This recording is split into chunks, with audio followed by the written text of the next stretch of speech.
ఒకరోజు కుందేలు కొబ్బరి చెట్టు కింద ప్రశాంతంగా నిద్రపోతుంది. ఉన్నట్టుండి కుందేలుకి దబ్బుమని శబ్దం వినిపిస్తుంది.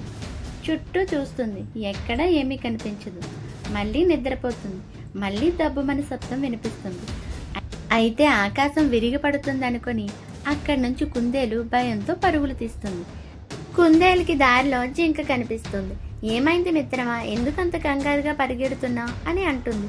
కుందేలు ఆకాశం విరిగిపడుతుంది, పదా పరిగెడదాం అని అంటుంది. వెంటనే జింక కుందేలుతో పరిగెడుతుంది.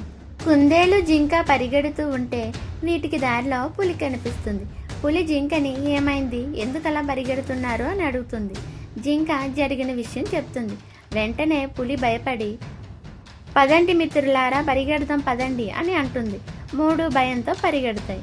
అలా భయంతో పరిగెడుతున్న వీటికి దారిలో ఏనుగు కనిపిస్తుంది. ఏనుగు పులిని ఏమైంది మిత్రమా, ఎందుకలా పరిగెడుతున్నారు అని అడుగుతుంది. పులి ఆకాశం విరిగిపడుతుంది మిత్రమా, పదండి పరిగెడదాం అని అంటుంది. వీటికి దారిలో సింహం కనిపిస్తుంది. సింహం ఏమైంది, ఎందుకు అందరూ పరిగెడుతున్నారు అని అడుగుతుంది. ఏనుగు జరిగిన విషయం చెప్తుంది. సింహం నీకు ఎవరు చెప్పారు అని అడుగుతుంది. నాకు పులి చెప్పింది అంటుంది. పులేమో జింక చెప్పింది అంటుంది. జింకేమో కుందేలు చెప్పింది అంటుంది. కుందేలేమో జరిగిన విషయం సింహంతో చెప్తుంది. సింహం జంతువులన్నింటినీ తీసుకొని కుందేలు పడుకున్న ప్రదేశంలోకి వెళ్తాయి. అక్కడ కొబ్బరి బొండాలు పడి ఉంటాయి.